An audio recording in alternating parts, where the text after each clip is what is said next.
ये कहानी है एक ऐसी औरत की जिसका पति जंग में घायल हो जाता है और इसके बाद वो अपनी पत्नी की सारी इच्छाएं पूरी नहीं कर पाता, जिस वजह से वो औरत अपने नौकर के साथ अपना फिजिकल डिजायर पूरा करती है। हेलो दोस्तों, आज हम जिस मूवी को एक्सप्लेन करने वाले हैं उस मूवी का नाम है लेडी चैटरलीज लवर, जो 2015 में रिलीज हुई थी। मूवी स्टार्ट होती है और हमें एक गोल्ड माइन का सीन दिखाया जाता है जिसमें कुछ लोग काम कर रहे थे। तभी अचानक से एक धमाका होता है। ओलिवर नाम का एक आदमी ये धमाका सुन लेता है और वो लोगों की मदद करने के लिए दौड़ा चला जाता है। वो लोगों को बाहर निकालता है, पर यहाँ टेडी नाम के एक आदमी की मौत हो जाती है और उसकी डेड बॉडी को घर पहुँचाया जाता है, जहाँ पर हम उसकी वाइफ को देखते हैं जो बहुत रो रही थी। अगला सीन हमें एक पार्टी का दिखाया जाता है जिसमें हम कोनी नाम की एक लड़की को देखते हैं जिसके पास एक आदमी आता है। उस आदमी का नाम क्लिफर्ड था। वो बहुत ही अमीर था, साथ ही वो एक सोल्जर भी था। अब यहाँ बातों बातों में वो दोनों एक दूसरे से अट्रैक्ट हो जाते हैं और डांस करने लगते हैं, लेकिन डंकन को ये बिल्कुल पसंद नहीं आता क्योंकि वो कोनी से प्यार करता था। अब इन दोनों की मुलाकात प्यार में बदल जाती है और वो दोनों शादी कर लेते हैं। उनकी मैरिड लाइफ अच्छी चल रही थी, लेकिन अगले ही पल क्लिफर्ड को जंग में जाना पड़ता है जहाँ वो पूरी तरह से घायल हो जाता है। जब क्लिफर्ड वापस आ रहा था तब सब लोग उसका वेलकम करने के लिए उसका इंतजार कर रहे थे। क्लिफर्ड को जिंदा देखकर कोनी बहुत खुश हो जाती है। वो वापस तो आता है पर अपने पैरों पर नहीं। उस जंग में घायल होने के बाद क्लिफर्ड अपंग हो जाता है और अपनी ऐसी हालत के चलते उसे बहुत दुख होता है। कोनी भी इस बात से बहुत दुखी थी। उनकी लाइफ में कभी ऐसा भी वक्त आएगा ये उन्होंने सोचा भी नहीं था। एक बार दुखी होकर क्लिफर्ड खुद को गोली मारने की कोशिश करता है, लेकिन तभी कोनी आकर उसे रोक लेती है। वो उसे यकीन दिलाती है कि वो हमेशा उसके साथ रहेगी। दूसरी तरफ हम ओलिवर को देखते हैं जो अपनी वाइफ को लेटर लिख रहा था। वो भी उसी जंग में शामिल था। ओलिवर जब जंग से वापस आता है तो वो अपने घर जाता है जहाँ वो अपनी वाइफ को किसी और के साथ देखता है। ये देख के उसे बहुत दुख होता है और वहाँ से चला जाता है। कुछ दिनों बाद ओलिवर क्लिफर्ड के पास जाता है क्योंकि उसे काम की तलाश थी।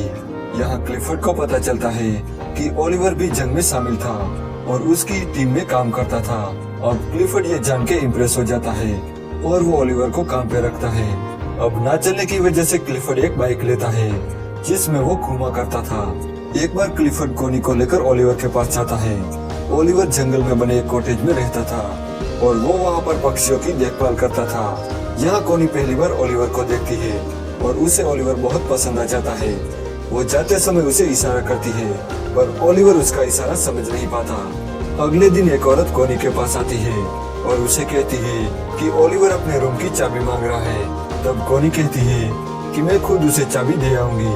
जब कोनी ओलिवर के पास जाती है तब ओलिवर उसे ठीक से बात नहीं करता और कहता है कि आपको कोई तकलीफ उठाने की जरूरत नहीं। यहाँ पर कोनी को ओलिवर के ऐसे बिहेवियर पर गुस्सा आता है और वो वहाँ से चली जाती है। अगले दिन ओलिवर कोनी को एक लेटर लिखता है और अपने बर्ताव के लिए माफी मांगता है।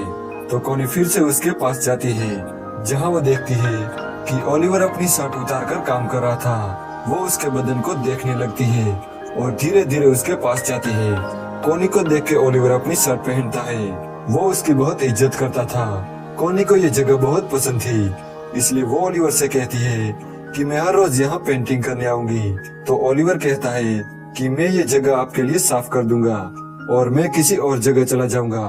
कोनी कहती है कि तुम्हें कहीं जाने की जरूरत नहीं, तुम हमेशा मुझसे भागते क्यों रहते हो।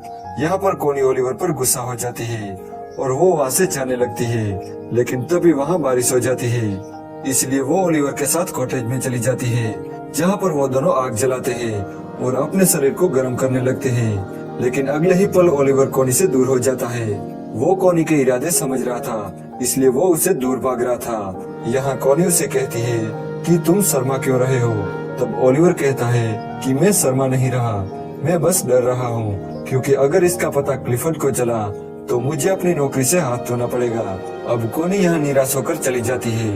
रात को कोनी क्लिफर्ड के करीब जाती है पर क्लिफर्ड कहता है कि इसका कोई फायदा नहीं, मैं अब तुम्हें खुश नहीं कर सकता।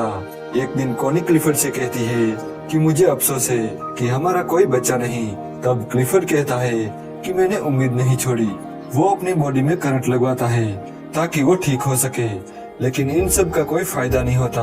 जब क्लिफर्ड इसमें नाकाम होता है तो वो बहुत रोने लगता है। अगली सुबह कोनी जंगल में जाती है और वहाँ एक जगह बैठ के डायरी पढ़ने लगती है। तभी वो ओलिवर को देखती है जो अपना काम कर रहा था।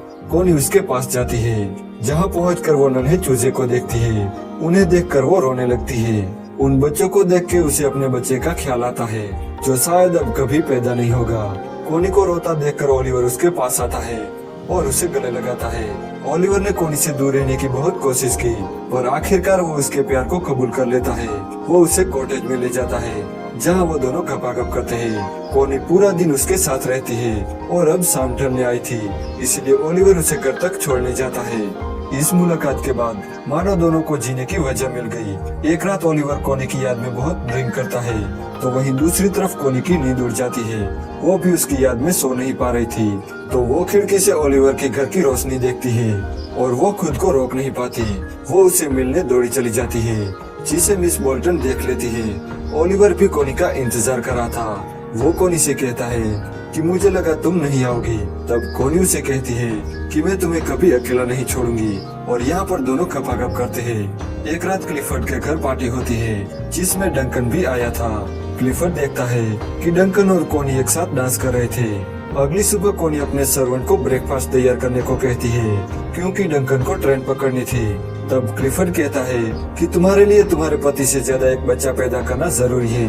कोनी हमेशा से एक बच्चा चाहती थी और क्लिफर्ड को लगता है कि इसीलिए वो डंकन के करीब जाती है। लेकिन कोनी यहाँ पर गुस्सा हो जाती है पर क्लिफर्ड कहता है कि मुझे कोई फर्क नहीं पड़ता। वो कहता है कि उसे कोई एतराज नहीं, बस वो बच्चा मेरा होना चाहिए। इस बात से गुस्सा होकर कोनी ओलिवर के पास जाती है और वहाँ जाकर वो उसके साथ खपाखप करती है। एक दिन उसे पता चलता है कि वो प्रेग्नेंट है तो वो ये खबर क्लिफर्ड को देती है तो क्लिफर्ड बहुत खुश होता है। वो उस आदमी का नाम पूछता है और कोनी उस आदमी का नाम नहीं बताती। एक दिन क्लिफर्ड जंगल में ओलिवर के पास जाता है।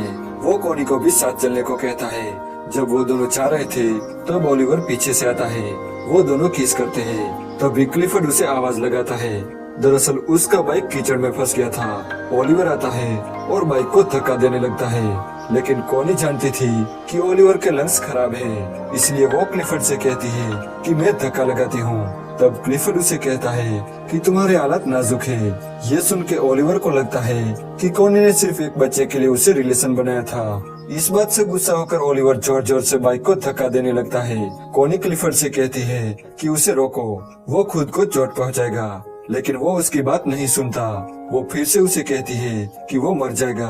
ओलिवर क्लिफर्ड की बाइक बाहर निकालता है और खांसता हुआ अपने कॉटेज में चला जाता है। कोनी क्लिफर्ड से कहती है कि घर जाओ और डॉक्टर को बुलाओ। ये कहकर वो ओलिवर के पास चली जाती है जहां वो ओलिवर को बताती है कि वो ये सब बच्चे के लिए नहीं कर रही थी, वो उससे प्यार करती है। तब ओलिवर उसे गुस्से में कहता है कि उसने 12 साल तक उसकी खदानों में काम किया और अपने लंग्स खराब किए। उसके बाद उसे जंग के लिए फ्रांस भेज दिया गया। वो कहता है कि मेरी लाइफ तुम लोगों की तरह खूबसूरत नहीं है, तुम अपने पति के पास चली जाओ। एक दिन मिस बोल्टन ओलिवर के कॉटेज में जाती है जहां उसे कोनी की डायरी मिलती है और उसे कंफर्म हो जाता है कि कोनी के पेट में पल रहा बच्चा ओलिवर का है। यहाँ क्लिफर्ड के घर आने वाले बच्चे की खुशी में पार्टी हो रही थी। तभी मिस बोल्टन क्लिफर्ड को बताती है कि कोनी के पेट में जो बच्चा है वो ओलिवर का है। दरअसल मिस बोल्टन जानबूझकर ये बात क्लिफर्ड को बताती है क्योंकि वो उसे बदला लेना चाहती थी, क्योंकि उसके ही माइंड में काम करते टाइम उसके पति टेडी की मौत हुई थी। जब कोनी क्लिफर्ड से मिलती है तब क्लिफर्ड कोनी से बहुत नाराज हो जाता है। तो कोनी मिस बोल्टन से मिलती है और उसे पूछती है कि तुम्हें ये सब किसने कहा। तो मिस बोल्टन कहती है कि मुझे कुछ बताने की जरूरत नहीं है। तब कोनी को लगता है कि मिस बोल्टन को ओलिवर ने बताया होगा, पर मिस बोल्टन कहती है कि उसने मुझे कुछ नहीं बताया। तब कोनी रोने लगती है। वो उसे कहती है कि मैं उसे प्यार करती हूँ और सच्चे दिल से करती हूँ। तब मिस बोल्टन कोनी से माफी मांगती है और उसे कहती है कि तुम जल्दी ओलिवर के पास जाओ वरना आपका पति उसे मार देगा। तो कोनी भागकर ओलिवर के कॉटेज में जाती है जहाँ वो देखती है कि वहाँ कोई नहीं होता। तब वो रोने लगती है, लेकिन तभी वहाँ ओलिवर आता है और कोनी ओलिवर से गले लग जाती है। इसके बाद वो दोनों क्लिफर्ड के घर जाते हैं जहाँ कोनी क्लिफर्ड से डिवोर्स मांगती है और कहता है कि ओलिवर को बुलाओ। ओलिवर जब आता है तब उन दोनों में बहस होती है, लेकिन एंड में कॉनी और ओलिवर क्लिफर्ड को छोड़कर चले जाते हैं। लेकिन जाते टाइम क्लिफर्ड डिवोर्स के लिए मान जाता है। कॉनी ने भले ही क्लिफर्ड से बेवफाई की थी, पर क्लिफर्ड ने उससे सच्चा प्यार किया था। अब कॉनी और ओलिवर बहुत दूर चले जाते हैं और यहाँ पर यह मूवी एंड हो जाती है।